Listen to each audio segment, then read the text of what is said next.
അവരുടെ പരിസരം അതവരെ നിർബന്ധിപ്പിച്ചുകൊണ്ടിരിക്കുന്നു. കാണുന്നതെല്ലാം കേൾക്കുന്നതെല്ലാം നെറ്റ് സൗകര്യമുള്ള ഏതെങ്കിലും ഒരു സംവിധാനവുമായി നമ്മുടെ മക്കൾ അടച്ചിട്ട റൂമിൽ കയറുന്നുണ്ടെങ്കിൽ കുട്ടി നശിക്കുന്നതിന്റെ 1-ാം ദിവസം അതാണെന്ന് നിങ്ങൾ മനസ്സിലാക്കണം. നെറ്റ് സൗകര്യമുള്ള ഒരു ഫോൺ അല്ലെങ്കിൽ ടാബ്ലറ്റ്, കമ്പ്യൂട്ടർ, ലാപ്ടോപ്പ്, ഇതൊക്കെ പ്രവർത്തിക്കാൻ നമ്മൾ സമ്മതം കൊടുക്കേണ്ടത് പൊതു ഇടങ്ങളിൽ, എന്നുവെച്ചാൽ സിറ്റ് ഔട്ടിൽ, ഡൈനിങ് ഹാളിൽ, അടുക്കളയിൽ.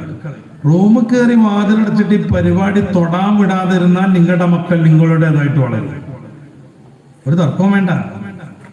ഇത് കണ്ടിരുന്ന് ഏതോ ഒരു സമയത്ത് ഏതോ ഒരു ലോകത്തെത്തുമ്പോഴാണ് തൊട്ടപ്പുറത്ത് കിടക്കുന്ന റൂമിൽ തന്റെ പെങ്ങളാണെന്നുള്ള ബോധം ഈ മക്കൾക്ക് നഷ്ടപ്പെടുന്നത്.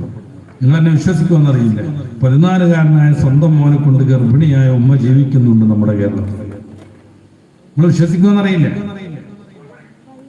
ഈ സാധനം കണ്ട് തരിക്കണം എന്നൊക്കെ അവൻ ഉമ്മ കടന്നുറങ്ങുന്ന ആ സമയത്ത് കുടിക്കുന്ന വെള്ളത്തിൽ മയക്കുമരുന്ന് കലക്കി വെക്കും. ഉമ്മ അത് കുടിക്കും, ബോധം കെട്ടതുപോലെ ഉറങ്ങും.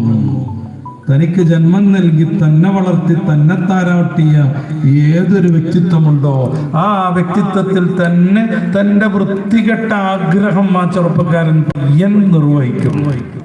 അതിനിടയ്ക്ക്